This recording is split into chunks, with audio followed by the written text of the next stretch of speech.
जय गुरुदेव जय गुरुदेव जय गुरुदेव जय गुरुदेव जय गुरुदेव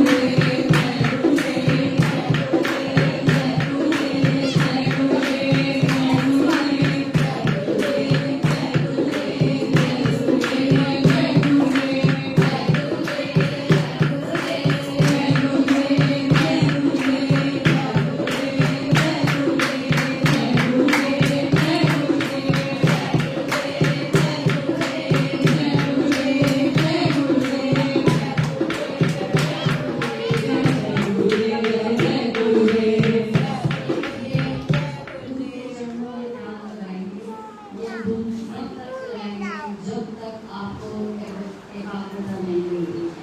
जय गुरुदेव जय गुरुदेव जय गुरुदेव जय गुरुदेव जय गुरुदेव जय गुरुदेव जय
गुरुदेव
विकारों में अपने आप को डुबोते जा रहे हैं, लेकिन प्रयास सभी करते हैं कि भक्ति किस प्रकार की जाए। भक्ति के लिए किसी साधन की आवश्यकता है और नहीं भी। अगर आपके पास साधन नहीं, आपके पास कुछ नहीं, तो मनोवृत्ति से भक्ति को कीजिए। मनोवृत्ति की सेवा और भक्ति ईश्वर स्वीकार करते हैं। ईश्वर के पास सिर्फ आनंद है, आनंद। और जो जीव है वो सुखों की तलाश में है।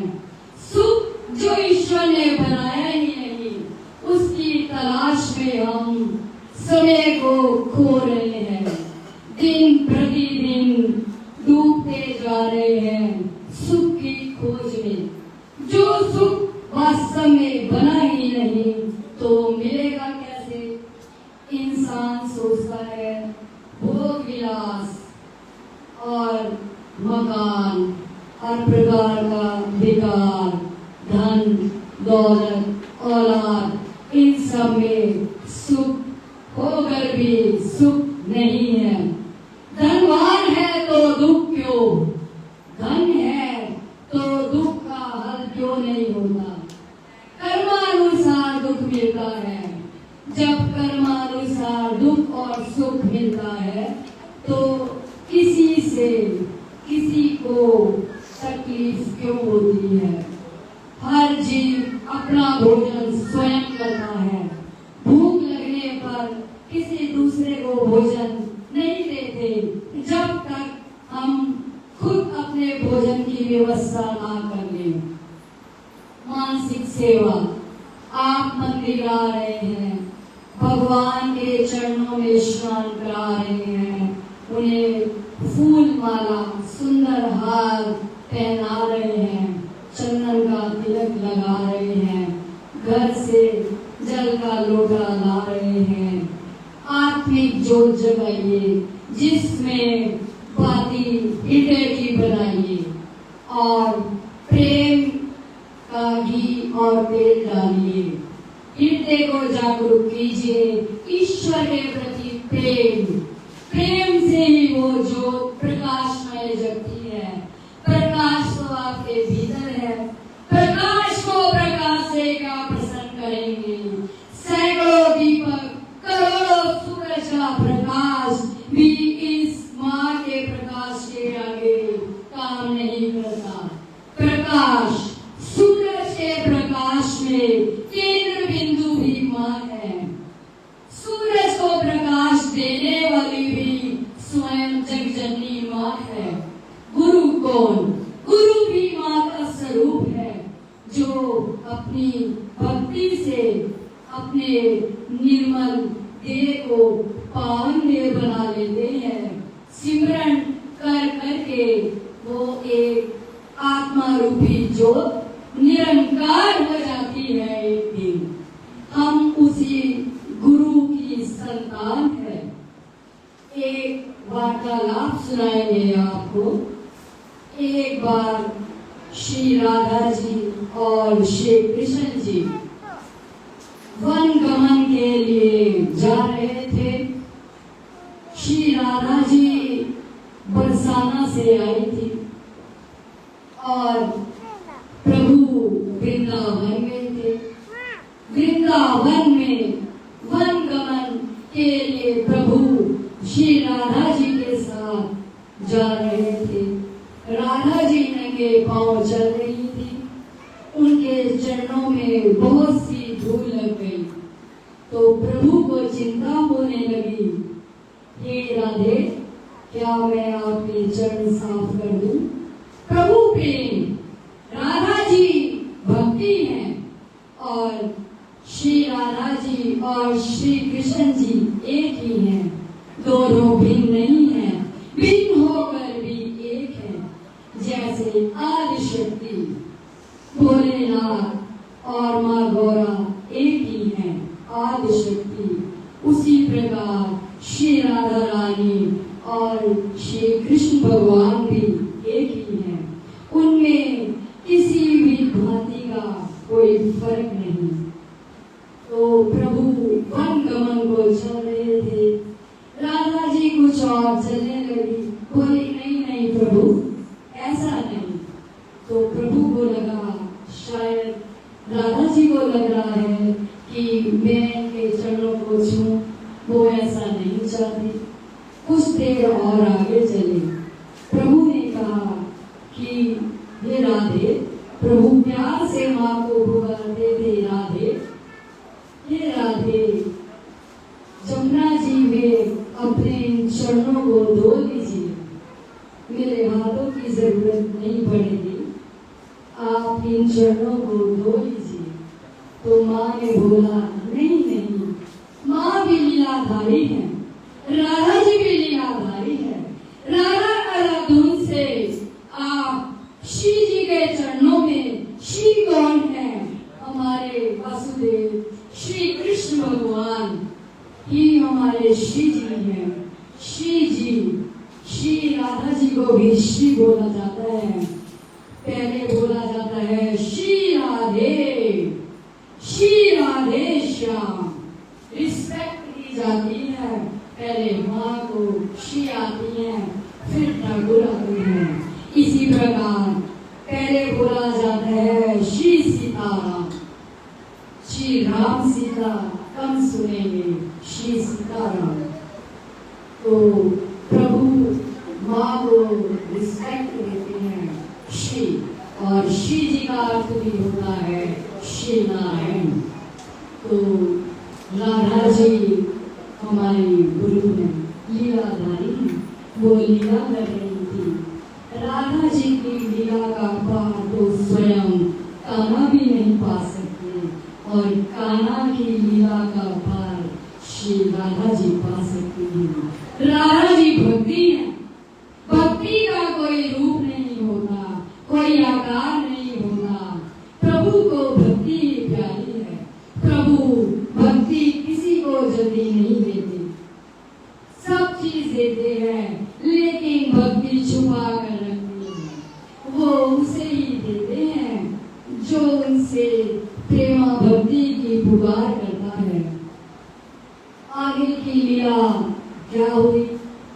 जब राधा जी ने मना कर दिया कि हे कान्हा, मैं चरण नहीं धोऊंगी, प्रभु ने पूछा आखिर आप इसका कारण बताएं, मेरे मन में बहुत से प्रश्न उठ रहे हैं। हे राधे, आप अपनी लीला उजागर कीजिए। राधा जी बोली,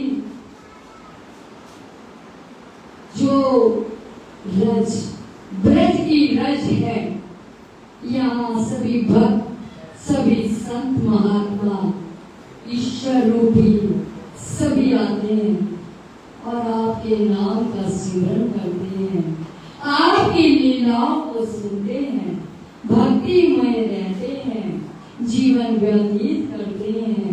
ब्रज की रज रज में, कण कण में मेरे कान्हा है, और जो मेरे कान्हा से प्रेम करता है, जो ब्रज की रज बन जाता है और मेरे चरणों से लग जाता है, मैं उसे जीवन में छोड़ती नहीं, जिसे मैं पकड़ लेती हूँ।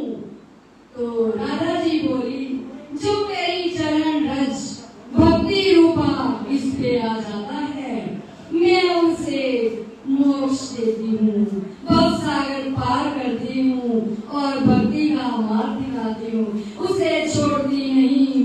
बोलो राधा रानी की जय, बोलो बांके बिहारी लाल की जय। अपनी भक्ति को इतना निर्मल बना दीजिए कि प्रभु उससे आनंद लेने आए और आपको आनंद दे। प्रभु तो आनंद के सागर हैं, वो आनंद देने आए हैं, और आनंद को लीजिए। यहाँ आकर ये मत देखिए कितने लोग आए, शायद इतने ही लोगों का उद्धार लिखा हो जो फोरम में देख रहे हैं, आ नहीं सकते कारणवश, उनकी मजबूरी, जो दिल्ली शहर में रह के सोच विचार कर रहे हैं, वो समय को खो रहे हैं।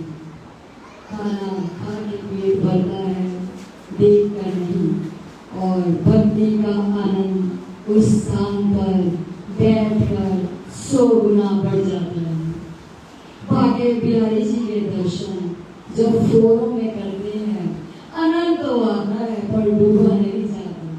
जो आनंद 4 कदम चल के यात्रा करके जाया जाता है, तकलीफ सहन करके जाया जाता है, भीड़ के अंदर धक्के लगने के बाद आनंद जो ईश्वर की झलक देखने के बाद इन आंखों की तृप्ति होती है, वो फोन से नहीं होती। एक बार की कथा सुनाएंगे। एक राजा का राज दरबार लगा हुआ था। राजा के राजगुरु थे और एक जोशी जी थे। राजा जोशी के बगैर नहीं चलते थे। जो कुछ कार्य करते थे ज्योतिष से पूछकर, और अपने गुरु को राज दरबार में ऊंचा स्थान दिया हुआ, उन्हें मान सम्मान दिया करते थे। एक बार जोशी के मन में प्रश्न उत्पन्न हुआ कि राजा, आप सब कार्य तो मुझसे पूछ के करते हैं, तो मेरा स्थान आपके गुरु से नीचा क्यों ऊंचा होना चाहिए? आप राजगुरु को ऊंचा स्थान देते हैं, तो ऐसा आप क्यों करते हैं? राजा बोला, मैं एक परीक्षा लूंगा आपकी और अपने गुरु की, उसके बाद निर्णय लूंगा। ऐसा सोचने से राजसभा लगी। राजा ने एक माचिस की डिब्बी ली और उसमें लाल रंग का रतन डाला किया, और उसने ज्योतिष से पूछा, आप बताइए इसमें क्या है? राजा ने ऐसा दिखा कर नहीं किया, ज्ञान देना चाहा कि इनमें से असली सही है या ज्योतिष। राजा निर्णय नहीं कर पा रहा था कि ऊंचा स्थान किसे दूं और किसे नहीं। गुरु से प्रेम करता था, लेकिन पूछता ज्योतिष से सच्चे था गुरु के प्रेम। कभी ऐसी परीक्षा लेने की सोची। जो शिष्य गुरु की परीक्षा लेता है वो शिष्य ही कैसा? अगर औलाद माँ बाप बन जाए और माँ बाप को ही ना समझे तो वो औलाद कैसी? माँ बाप के लिए औलाद, चाहे औलाद बुरी हो जाए, माँ बाप बुरे हो जाए, पर औलाद 10 साल औलाद का ही रहता है। चाहे औलाद कितने बड़े स्तर पर पहुँच जाए, डॉक्टर बन जाए, साइंटिस्ट बन जाए, संत बन जाए, माँ बाप के लिए तो बच्चा ही होता है। उसी प्रकार जब ज्योतिष से राजा ने पूछा कि इस माचिस की डिब्बी में क्या है, आप बताओ। ज्योतिष ने अपने ज्योतिषी से बताया कि इस माचिस की डिब्बी में लाल रंग की है। राजा को मालूम था कि इसमें हीरा है। बोला, ज्योतिष तो बड़ा ऊंचा है। उसके बाद वो गुरु के पास जा रहा है और बोलता है, गुरु जी, अब पूछने में उसे डर लगता है कि मेरे गुरु की निंदा होगी। उसे डर लगता है कि गुरु की प्रशंसा नहीं हो पाएगी। गुरु को पता नहीं इसमें क्या है।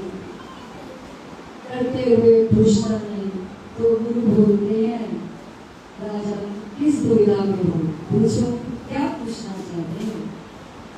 राजा ने पूछा, गुरु जी आप भी बताइए इस डिब्बी में क्या है।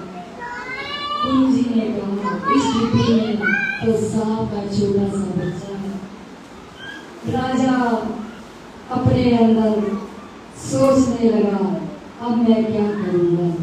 गुरु जी को तो मालूम ही नहीं किसने और ज्योतिष उसे मालूम नहीं। अब क्या किया है? गुरु जी तो अंदर जाने थे, ज्योतिष तो धन के लिए कार्य करता है, धन लिया कार्य किया उससे धर्म को, और गुरु शिष्य को निस्वार्थ प्रेम देता है और शिष्य का भविष्य उजागर करता है। गुरु के हाथ में वो कलम ईश्वर ने दी है जो ज्योतिष बनाता है और गुरु करके दिखाता है। उस बुरे कलम को मिटा के अच्छी कलम गुरु लिखता है। वो गुरु के हाथ में है जो ज्योतिष के हाथ में है। पत्री देखने वाला पैसा लेके बताता है कि ये ग्रह भारी है, ये विद्या आने वाली है, इस कर्म का करो ऐसा हो जाएगा। लेकिन गुरु उस बुरे समय से हमें बाहर निकाल कर प्यार से हौसला देकर उस बुरे समय को आने ही नहीं देता। अगर बुरा समय आता है तो अपने गोद में लेकर चलता है, उसे कहते हैं गुरु। तो गुरु जी बोलते हैं, राजा मुझ पे भरोसा है या विश्वास ज्योतिष में है, डिप्टी को फैसला हो जाए। तेरे मन में सच्चे गुरु पे विश्वास रखिए। आजकल दुकानदारी है, जाया कहीं जाता है, हर कहीं से और पुकारा किसे जाता है। 3 नावों में बैठने वाला एक नाव का नहीं कहता। भव सागर जाने वाली यात्रा भक्ति से तय होती है, दुकान बदलने से नहीं, बार बार झूठे प्रयासों से नहीं। आप सबको पागल बना सकती हैं, लेकिन जिसने माया रची उस मायापति की रचना को उसे कैसे समझा सकते हो। माया ईश्वर के चरणों की दासी है, भला दासी अपने स्वामी के प्रतिकरण कैसे कर सकती है। माया आपके लिए रची गई। माया रचने वाला संसार रच डालता है। आपके अंदर तो क्षणिक बुद्धि का विस्तार है, उसके अंदर तो अथाह बुद्धि, बुद्धि रूप ही ईश्वर है। आप किस बुद्धि का प्रयोग ईश्वर के सामने करते हैं, किस चालाकी से गुरु को भरने आते हैं। गुरु बोलता नहीं, ज्योतिष बोलता है पैसा लेकर। जो पैसा लेता है गुरु और जो पैसा लेता है ज्योतिष, वो वास्तव में ईश्वर से कभी नहीं जोड़ेगा। वो संसार से जोड़ के संसार में ही आपको कीड़े मकोड़ों के जीवन देने की तैयारी करवाता है। गुरु वो जो आपको सत्य से जोड़े। सत्य ईश्वर है, सत्य प्रकाश है, सत्य अपने आप में सक्षम है, उसे माया की जरूरत नहीं। माया का प्रयोग करने किया जाता है धन के रूप में, चालाकियों के रूप में। ईश्वर के आगे किसी प्रकार की माया नहीं दिखती। जिस माया का रचनाकार स्वयं ईश्वर है, पालनहार ईश्वर है, उसे आप भ्रमित कैसे कर सकते हैं। उसने आपको जीवन दिया है। ईश्वर की आंख की बहुओं से ही सृष्टि उत्पन्न होती है और सृष्टि का विनाश भी हो सकता है। ईश्वर सत्य है। तो कथा आगे चलाते हैं। माचिस की डिब्बी खोलते हुए राजा घबराया। मेरे गुरु को तो मालूम ही नहीं कि इसमें हीरे जैसा रतन लाल है, और ये बोल रहे हैं सांप का बच्चा। गुरु गुरु होता है। गुरु की परीक्षा शिष्य लेगा तो हार जाएगा, नरक पे नरक भोगेगा। गुरु को अधिकार होता है परीक्षा लेने का, शिष्य अधिकारी नहीं। शिष्य गुरु से ही उत्पन्न होता है और गुरु ही शिक्षा उसे उजागर करता है, ज्ञान गुरु देता है।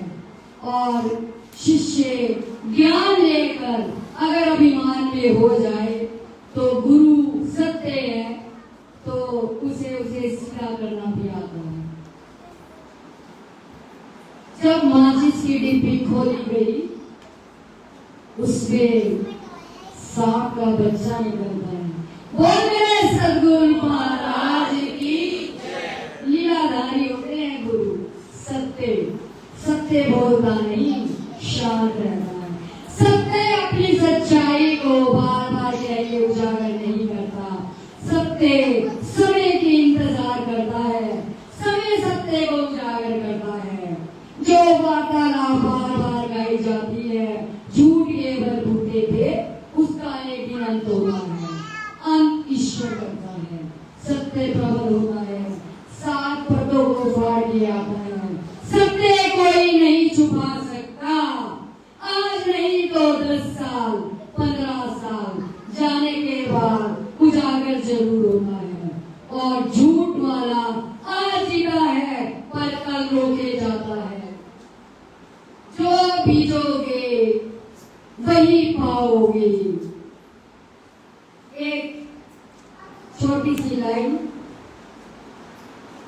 अकदेया बूटिया ते आमलैया लगदे, एवे किसे गल भी ना हजू नहीं वगदे। जीना कुछ बीजे आसी ओयो फल पाईदा। जीना कुछ बीजे आसी ओ ना फल पाईदा। बिना किसी गल बिना हजू नहीं वगदे।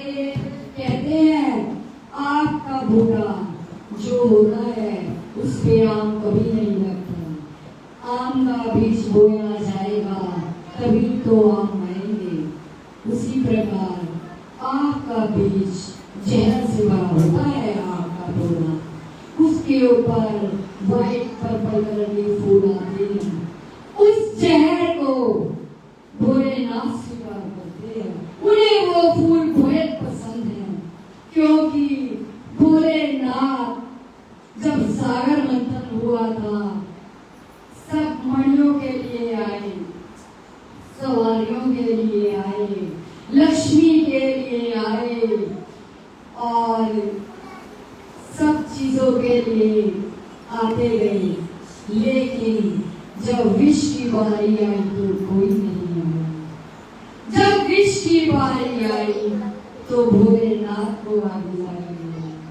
भोलेनाथ ने संसार के लिए, देवों के लिए, असुरों के लिए, सबके सुखों के लिए उस विष को ग्रहण किया। अगर आप एक कोड़ी दवाई खाते हैं या नीम की गुठली खा सकते हैं तो बताइए जहर का असर क्या होता है। इंसान तड़पता है मच्छी को। वही जहर संसार के उद्धार के लिए देवों के देव महादेव ने जब ग्रहण किया, तारा रूप में काली जी आई थी। उस ग्रहण जो प्रभु ने उस जहर को ग्रहण किया, तारा रूप में काली माँ ने प्रभु का साथ दिया और उतना ही जहर अपने अंदर ग्रहण किया। तभी से काली माँ का एक नाम तारापीठ भी कहा जाता है। बोलो तारा माता की और देवों के महादेव भोले हैं, भोले हैं और भोलेनाथ की रचना लीलाओं का कोई पार नहीं पा सकता है। भोले भंडारी हैं, आनंद देते हैं और आनंद लेते हैं। माचिस की डिब्बी जब खोली गई सांप का बच्चा निकला तो राजा बोला, हे गुरुदेव ये क्या हुआ? इसमें तो मैंने हीरा रखा था, कैसे निकल आया। गुरुदेव बोले, गुरु पे विश्वास नहीं, भरोसा करो। ज्योतिष पे भरोसा करते हो, विश्वास गुरु पे, भरोसा गुरु पे कीजिए। आज बुरा है तो कल अच्छा होगा। जितने प्रश्न गुरु से करते हो उतना मार्ग कठिन होता है। कम प्रश्न हल अपने आप आता है। गुरु से कुछ नहीं भी कहोगे, गुरु सब जानता है। दीदी जी जो इस चौखट पे पांव रखता था, सारा भविष्य, 7 जन्मों का भविष्य खोल सकते थे, लेकिन बोलते नहीं थे। सत्य कभी अपने आप को उजागर नहीं करता, सत्य अपने आप को सत्य से छुपाता है, वही सच्चा संत है। आज के समय में जो अपने आप को उजागर कर रहे हैं वो सत्य नहीं। सत्य की खोज कीजिए, पाखंड से बचिए। अगर आपका विश्वास और आस्था जिसका नाम लिया है गुरु में है, जाते हैं, तो दूसरी जगहों पे भटका क्यों। एक मन की स्थिरता को रखिए। एक टूटी का पानी पिएंगे तो स्वाद आएगा, 10 टूटी का पानी एक साथ पिएंगे स्वाद ही भूल जाएंगे कि पानी का वास्तविक स्वाद है क्या। जो ज्योतिष पैसा लेके आपको हल देता है वो ज्योतिष ज्ञान कैसा।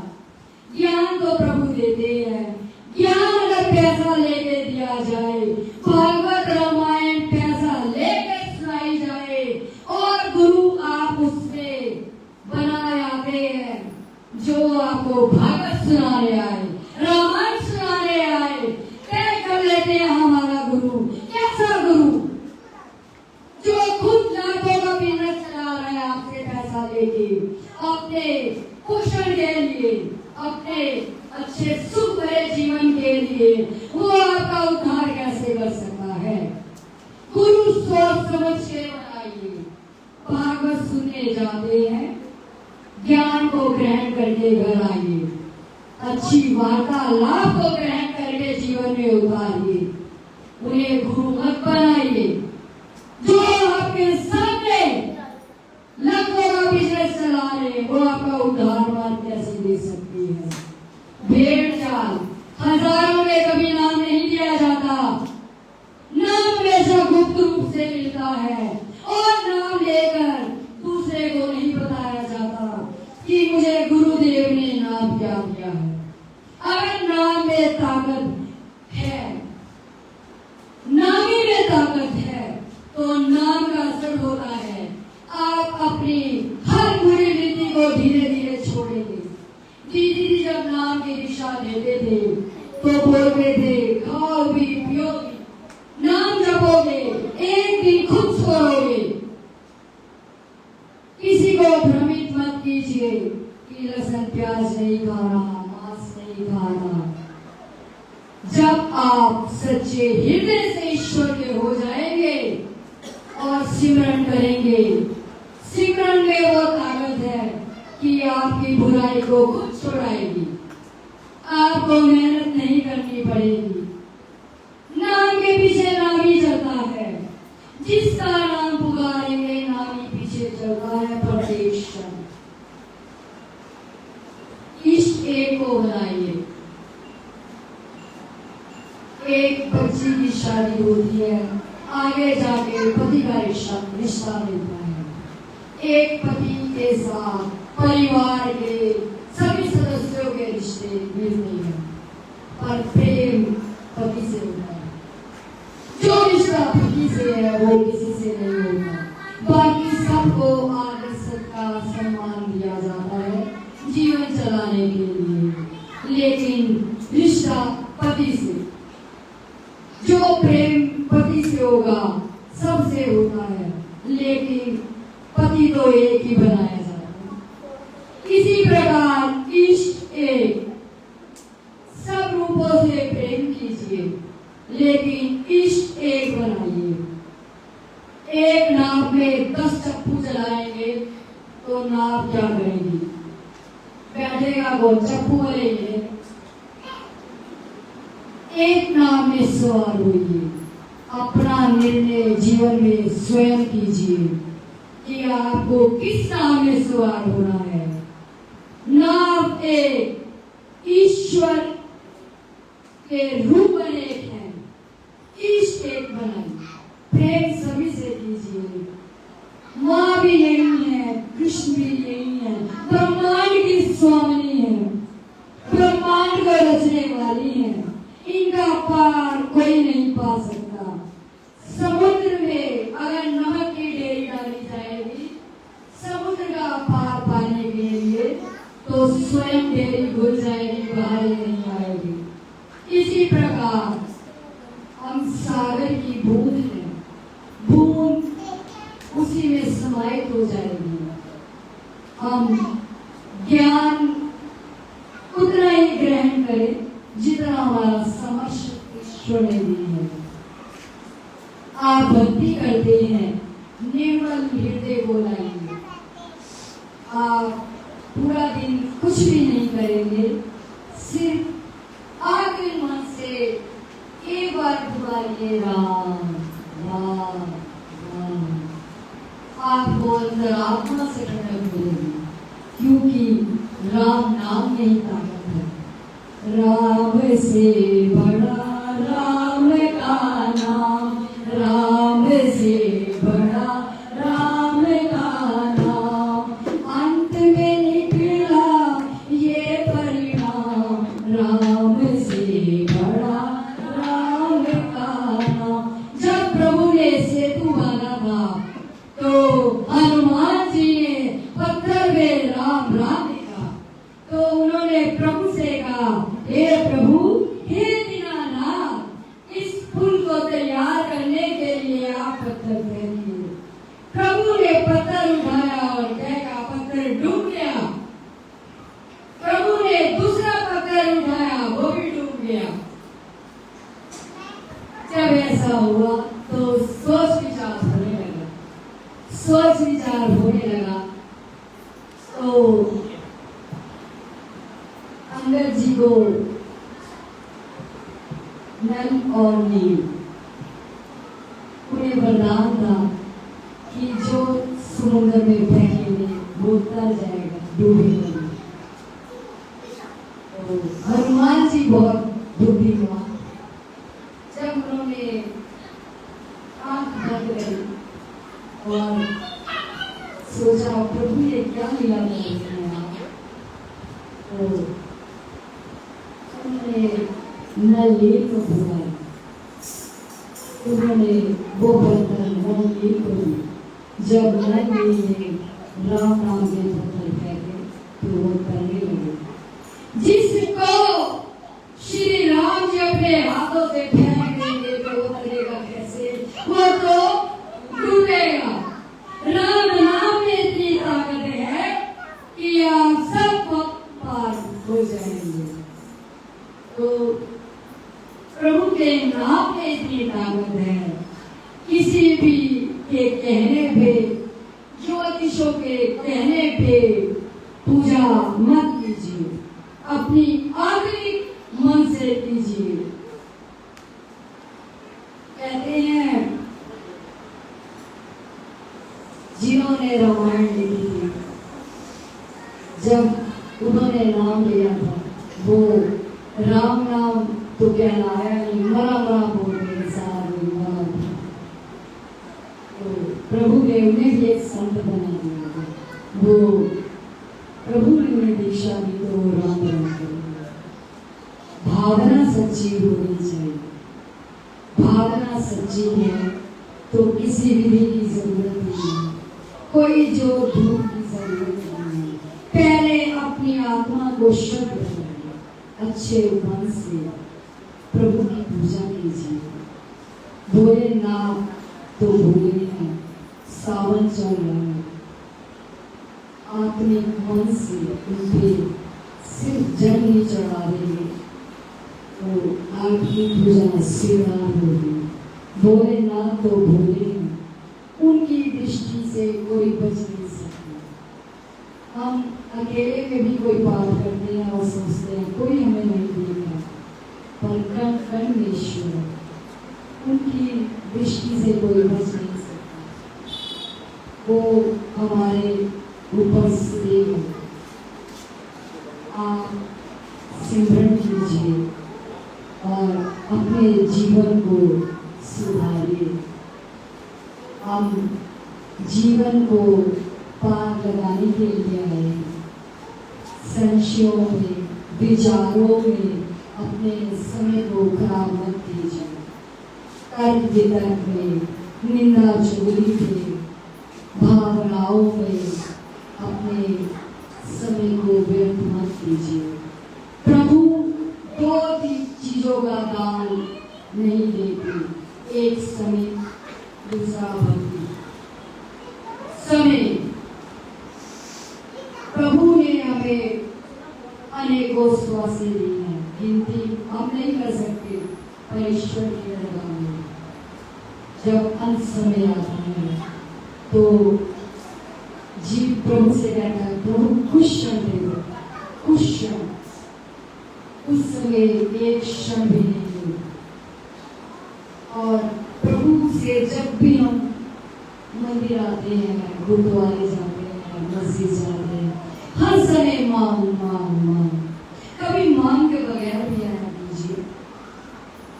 एक बच्चा आपसे 10 बार कुछ मांगता है, बार बार बार बार, 11वीं बार आपसे डांट देता है, कई बार मार भी देता है। सोचिए, ईश्वर भी तो हमारी माँ बाप है, उन्हें मालूम किस वक्त पे आपका समय का सही करना है और किस वक्त पे आपको क्या देना है। मांग मांग मांग मांग, आप तो उस बीमारी से भी कुछ बहुत ऊंचे जा रहे हैं। बीमारी दिखता है और आपकी पूरा सिर्फ डूबा दिखता है, जो दिखता है। इसलिए ईश्वर से कौन सा समय और किस प्रकार से मांगना है। जब अपना दुख का समय आता है, जब आपको लगता है कि मेरी बाँ पकड़ने वाला कोई नहीं, उस समय से दिखाओ। छोटे मोटे दुख तकलीफें, शरीर दुख आते रहते हैं, पड़ाव आते हैं, उसके लिए गुरु को या ईश्वर को परेशान मत कीजिए। प्रभु ने बुद्धि दी है, ज्ञान दी है, उसका सदुपयोग कीजिए। जीवन में हर स्ट्रगल को पार करने के लिए ईश्वर ने आपको बुद्धि दिया, ज्ञान दिया है, शिक्षा दी है, उसका इस्तेमाल कीजिए। बार बार बार बार मांगने से भगवान भी कहते हैं अच्छा ये। कई बार कोई चीज आपके भय में होती है और कई बार नहीं भी होती। जब वो एक बार आपके 100 मांगने के लिए देता है तो वापिस नहीं देता। आपके लिए वो बुरा है या अच्छा है, इसका चयन आपको करना है। इसलिए हर समय कभी आपके घर में फंक्शन हो, प्रोग्राम हो, और कोई संग, कोई मांगने वाले, कोई रिश्तेदार रोड लग जाए, आपको पसंद कीजिए, चाहिए। उसी प्रकार जब किसी मंदिर में, गुरुद्वारे में, किसी भी स्थान पर ईश्वर का कोई अच्छा प्रोग्राम चल रहा होता है, उस समय उसका आनंद लीजिए। उस समय तो कम से कम मत मांगिए और उस समय गुरु को भी परेशान नहीं करना चाहिए। किसी शिक्षा लेकर भी यह ज्ञान नहीं किस समय मांगना है और किस समय नहीं। मान लो किसी के घर मृत्यु है और गुरु चला जाए, क्या आप डोल से स्वागत करेंगे? क्या आप दिन सजा कर भोजन लगाएंगे? अगर गुरु ने कहा वैसे ही वेलकम करो तो आप कहोगे ये गुरु ही नहीं, बस शब्द बेइज्जती के सुना पीछे हट जाएंगे। जब गुरु घर पे आया जाता है उस समय भी सोच विचार कीजिए किस समय के लिए जा रहे हैं और आपको उस समय क्या करना। जब मंगल में कार्य चल रहा होता है, गुरु आपको आनंद के लिए बुला रहा है तो आनंद सबको आनंद में जिए। आनंदमयी जब आनंद देने आ रही है तो उस आनंद में जब वो आनंदमयी होती है तो आपके बिन मांगे ही वो आपको सब कुछ देगी। जब ईश्वर आनंद पे आता है, दया पे आता है, तो वो अनेकों भुजाओं से आपको देगा। और जब मनुष्य किसी को 100 रुपये भी देता है, 100 बार जिताता है जब तक लेना, और ईश्वर अनेकों बार देकर भी नहीं जिताता। उस समय को सोचिए कि ईश्वर को भी मन में आना। इस समय का जो समय तय होता है उसी समय को उसी प्रकार चलाना चाहिए। कभी ईश्वर के समय को भी सोचना चाहिए। जिस प्रकार आपको अपने घर में जीवन अच्छा मिलेगा, उसी प्रकार ईश्वर को भी अपने घर में जो वार्तालाप जिस समय में होती है उसी समय में अच्छी होती है। जीवन में आनंद लीजिए और सब कार्य करते हैं कुछ क्षण ईश्वर के लिए निकालिए। यही साथ जाएगा। आप घर का काम कर रहे हैं, कभी नहीं हुई, कोई नहीं समझता। सुबह से रात तक कोई भी वैल्यू नहीं चलती है, फिर भी क्रोध और विकार का सामना करते हैं। बहुत कम है जहाँ प्रेम मिलता है। आज के बच्चे बीमारी हैं, एक डिमांड पूरी ना करो तो भारी, दूसरी ना करो तो बीमारी। आप इन झूठे विचारों के सहारे को अपना समझ रहे हैं। आखिर में ये सहारा ईश्वर का। मुझे आज ही एक सत्य करो, कल हमारा नहीं। आज ही पता नहीं अगला क्षण आना ही नहीं, कल की इंतजार किसने देती है। इस पे कॉन्फिडेंस मत लाइए कि कल मुझे जीना है। ये शुभ प्रार्थना है। आज ही सुधारिए, कल मिले ना। जीवन चक्र को उजागर करने के लिए ईश्वर को सहारा बनाइए। सच्चा सहारा ईश्वर। आज नहीं तो कल और सभी को करना पड़ता है, और ईश्वर तब तक जन्म देते रहते हैं जब तक इंसान एक्सेप्ट नहीं करता कि सत्य भी वही है, ईश्वर भी वही है। दीदी एक लाइन सुनाया करते थे, मैं कुत्ता रख ले दर पुरे सादर तो ना दुदकार, ऐसे दुनिया पे दुदकार दिए तो तू ना पूछे सा, असी को यार बनाया जेड़ा संग लगाए बाप, बोलो गोविंद जय जय गोपाल जय जय गोविंद जय जय गोपाल जय जय राधा रमण हरि गोविंद जय राधा रमण हरि गोविंद जय जय। साठ घाट का दूध का सहने से कुत्ते को हम हजारों बार लात मार दे फिर भी वहीं बैठता है, क्योंकि बुद्धिहीन है। हमें तो बुद्धि दी है, घर में बात बात पे दुत्कार पाते हैं, कुत्ते की भांति जिल्लत सहते हैं, तब भी उन्हीं के लिए चाटू करता करते हैं कि कल मुझे संभालेंगे। कोई नहीं आता, हॉस्पिटल की सुइयां अकेले खाली है। आज किसी औलाद के लिए या अपने लिए हेर फेर करोगे, उस हेर फेर का रिजल्ट खुद भोगना है। कोई भाई बंधु पति पत्नी बेटा बेटी रिश्तेदार साथी नहीं बनता। 5 स्टार होटल में 5 स्टार हॉस्पिटल में जाओगे, सुइयों का भागीदार कोई नहीं है। खुद ही काट पीट सहनी पड़ती है, सुइयां खानी पड़ती है। तकलीफ में सिर्फ शब्दों की सहानुभूति मिलती है, धन की हेल्प मिलती है, लेकिन सुइयों का साथी कोई नहीं। शब्दों से कोई किसी की सुइयां नहीं खा सकता। अगर तकलीफ होती है सुइयों से काट पीट से, पिंजरा है वो पिंजरा। बाहर लोगों के लिए कि 5 स्टार जैसा हॉस्पिटल है, जो सुइयां खा रहा है उससे पूछो पराधीनता कैसी है। बाहर नहीं आ सकता, भाग नहीं सकता, सुइयों से झगड़ा होता है। जब सोने का समय आता है 4 बजे सुइयां शुरू हो जाती है हॉस्पिटल में। अगर 4 बजे अमृत वेला को अपना लोगे तो उन सुइयों से बच जाओगे। उस समय न ट्रैफिक है, न भीड़ है, न शोर है। कुछ नींद का त्याग आज कर दोगे तो कल का रास्ता बन जाएगा। कोई प्रयास नहीं, कुछ नहीं करना, कुछ नहीं जोत, कुछ नहीं हार, कुछ नहीं पूजा, सिर्फ नहा सकते हो तो आपकी इच्छा। आत्मा को स्नान कराओ, आत्मा का स्नान सिमरन, आत्मा का भोजन सिमरन।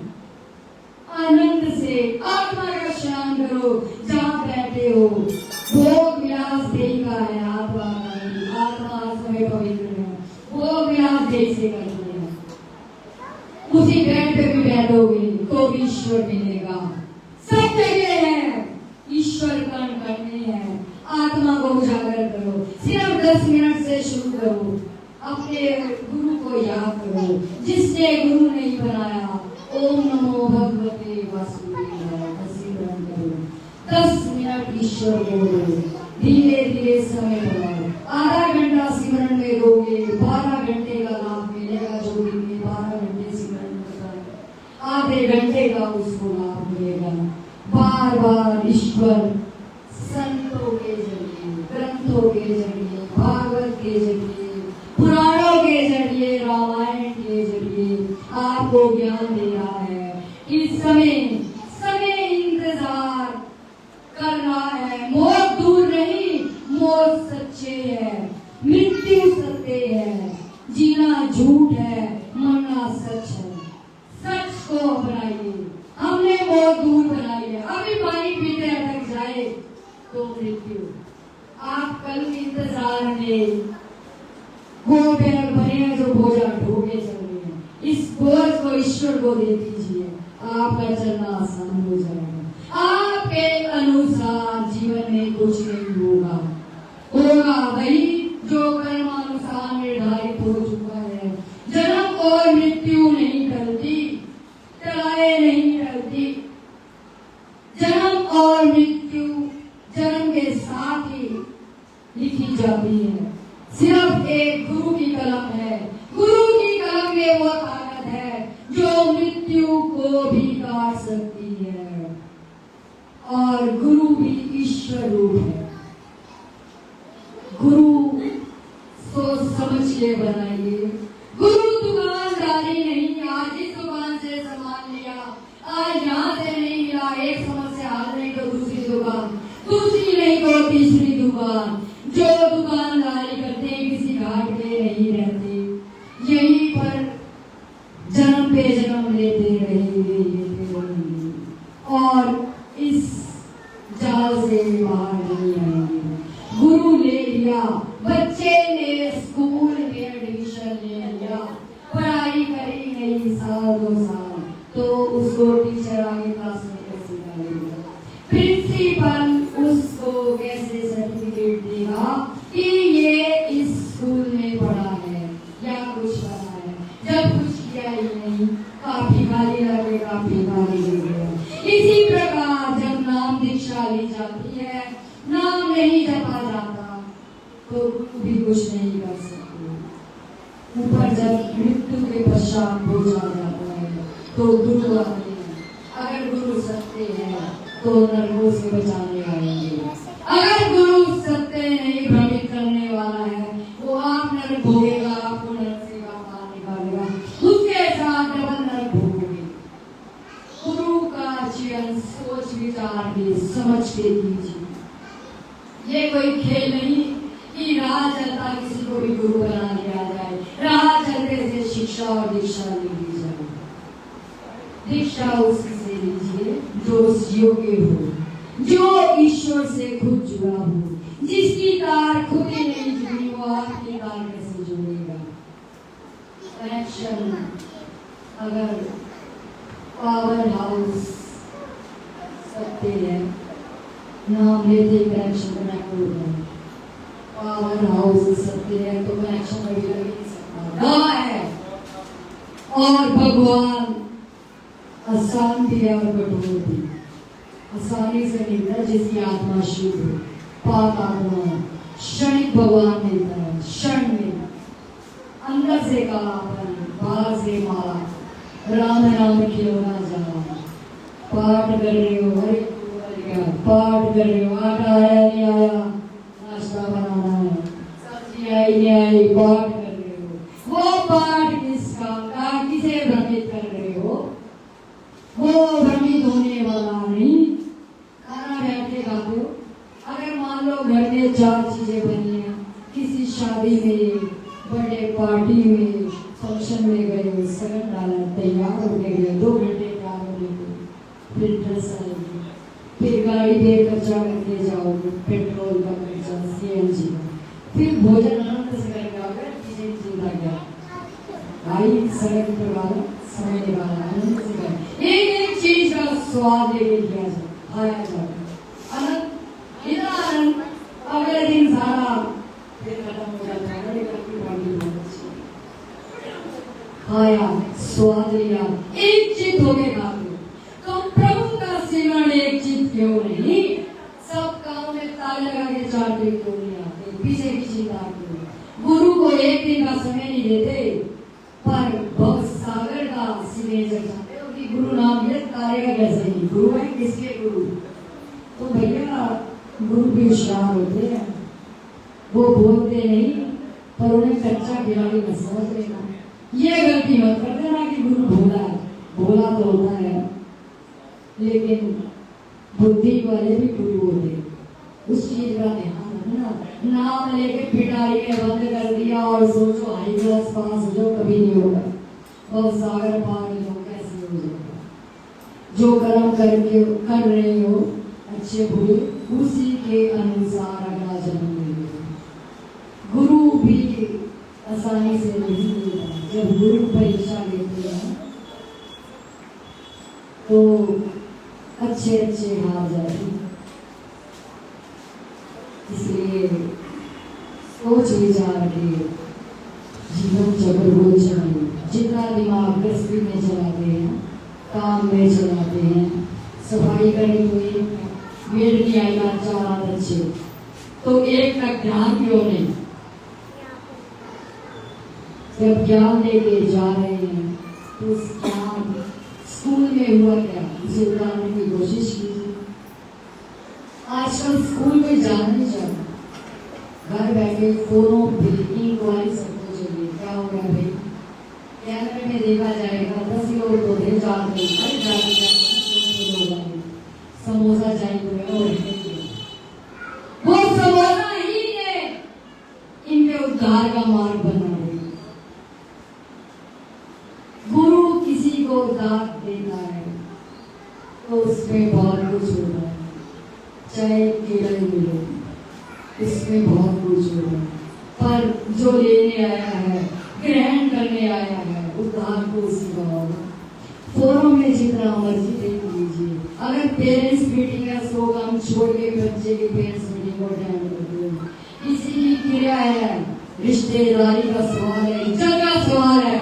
लाख काम छोड़ के भी जाते हो तो यहाँ आने के बहाने एक दिन 2 घंटे में किसी का कोई काम नहीं होता। गुरु पे विश्वास नहीं, भरोसा करिए। 4 दिन का 2 घंटे समय दीजिए, 2 घंटे का समय 2 जन्मों का उद्धार करने का। जो आएगा उद्धार उसी का होगा।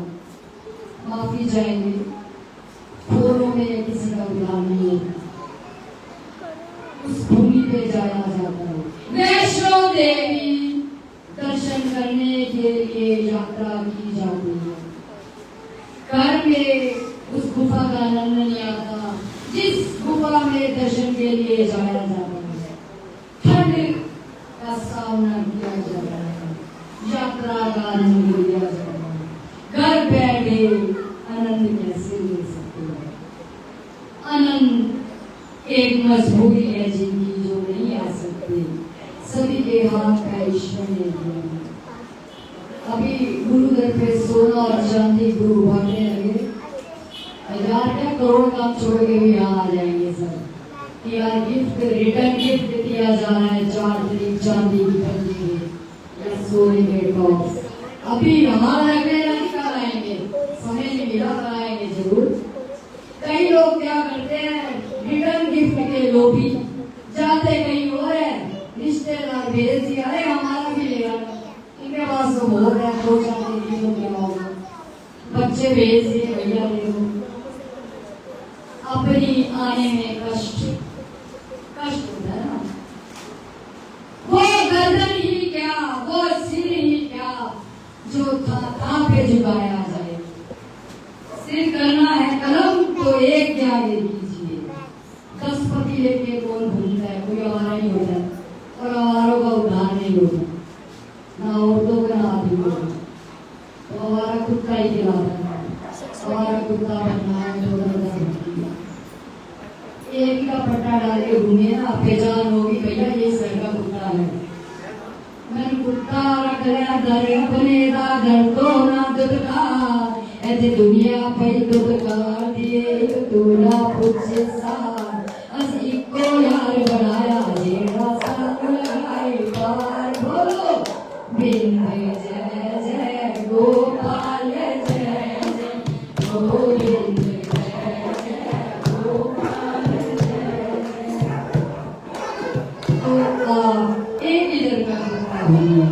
नाराज मत होइए। अच्छे शब्द भी सुनते हैं, तारीफ सुनते हैं तो शब्द कठोर है करता, पर ईश्वर अगर हमें कुत्ता या बीमारी करे तो क्या बोले। किसी नाम से तो ईश्वर पुकारे आनंद है इसमें।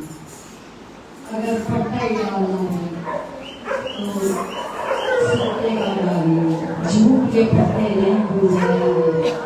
कोई भी कमेटी अगर उठा के ले जाए आज भी वोट करते कोई भी कमेटी उठा लेगी, सच्चा गुरु होगा। किसी कमेटी में ताकत नहीं, किसी यमराज में धर्मराज के दूत में ताकत नहीं जो आपको उठा के ले जाए। गुरु ही लेने गुरु सच्चा बनाए।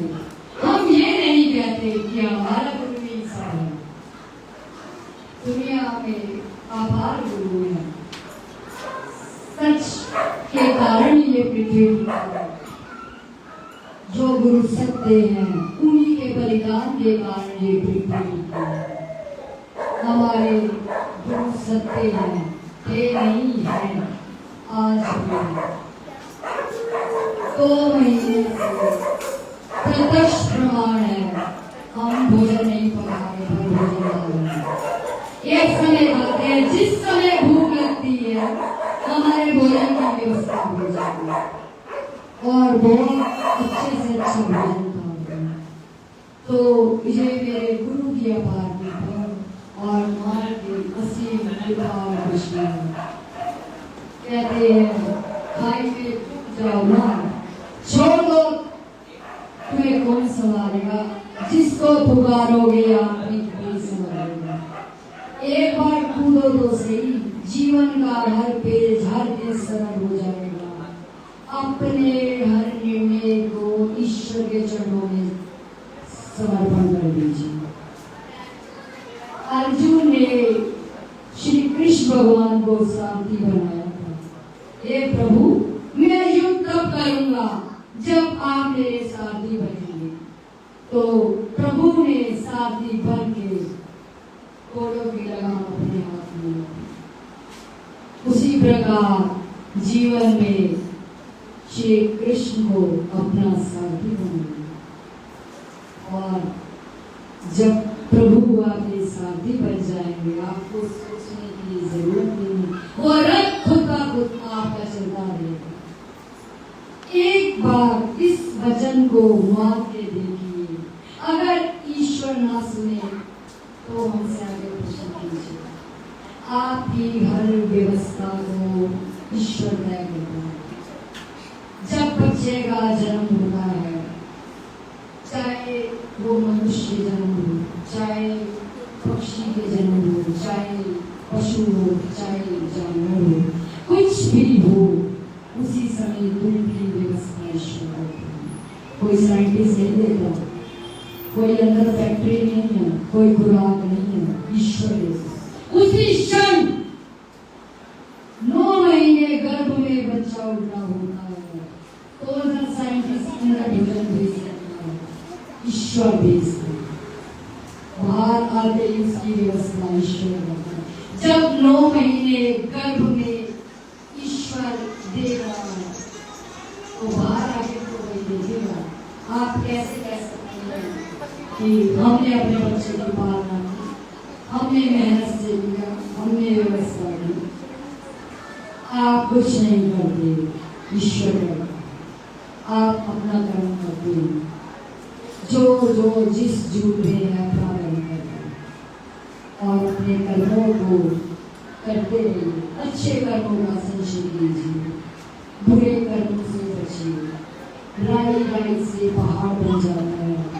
अगर अच्छे कर्म करेंगे तो अच्छे पहाड़, अच्छे सुख बोलेंगे, और राई राई पहाड़ दुखों का भी बनता है। जब बुरे कर्म करेंगे तो दुखों का पहाड़ बनता है, वो कटने पर भी नहीं होता। उसी प्रकार सभी सत्य की ओर चलेंगे और यहीं पे विश्राम देंगे। इन शब्दों में त्रुटि हो तो क्षमा। जय गुरुदेव।